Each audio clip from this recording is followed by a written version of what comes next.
Untuk mengantisipasi penyebaran varian Omikron, pemerintah akan mempercepat upaya vaksinasi COVID-19 termasuk pemberian vaksin dosis ketiga atau booster kepada masyarakat.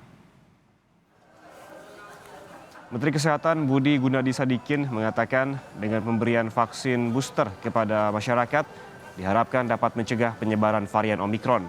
Selain itu, Menkes juga menambahkan dengan menerapkan protokol kesehatan dan memperkuat tracing dan testing mampu mencegah penyebaran varian Omikron di Indonesia. Menurut saya tidak mungkin bisa kita hindari, pasti kita akan menghadapi Omikron ini. Nah caranya apa? Tetap aja pakai masker, vaksinasi dipercepat, sama testing tracingnya mesti baik. Insya Allah Omikron ini lebih sedikit yang perlu dirawat di rumah sakit. Jadi sekarang yang kita perkuat adalah bagaimana kalau orang terkena, obatnya bisa dikasih, kemudian dirawat di rumahnya. Ya, sementara itu pemerintah Provinsi DKI Jakarta belum menyiapkan strategi khusus untuk mengendalikan COVID-19 yang kasusnya meningkat akibat varian Omikron. Alasannya, ketersediaan tempat tidur dan ruang ICU rumah sakit di Jakarta masih mencukupi. Kasus Omikron di Jakarta kini meningkat menjadi 252 kasus. 239 kasus datang dari pelaku perjalanan luar negeri, sisanya transmisi lokal. Wakil Gubernur DKI Jakarta Ahmad Riza Patria pun mengingatkan masyarakat untuk tetap patuh protokol kesehatan, terutama untuk anak-anak yang kini sudah kembali ke sekolah.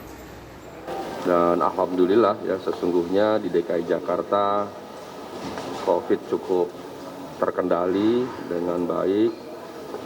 Sekalipun memang beberapa hari terakhir ini ada peningkatan varian baru Omikron ya.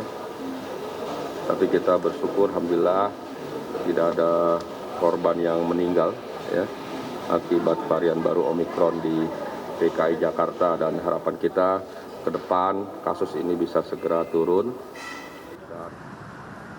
Kasus COVID-19 di DKI Jakarta diketahui mengalami peningkatan. Dari 955 kasus aktif yang tercatat pada Rabu kemarin, 706 diantaranya adalah pelaku perjalanan luar negeri. Begitupun dengan varian Omikron. Berdasarkan data harian Rumah Sakit Darurat COVID-19 Wisma Atlet, tercatat sebanyak 1.206 pasien COVID-19 menjalani isolasi di RSDC Wisma Atlet. Mengenai hunian Wisma Atlet pada hari ini berjumlah 1.206. Ini sesuai dengan bornya yaitu 32% atau bed occupation rate-nya. Pasien masuk hari ini dari FKTP ada 6 dan yang dari repatriasi itu ada 188. Persentase tingkat keterisian tempat tidur di RSDC Wisma Atlet mencapai 32%. Sementara jumlah pasien COVID-19 varian Omikron yang menjalani isolasi di RSDC Wisma Atlet mencapai 136 orang yang ditempatkan di lantai 10 Tower 5 dan lantai 10 Tower 6. Tim Liputan Kompas TV, Jakarta.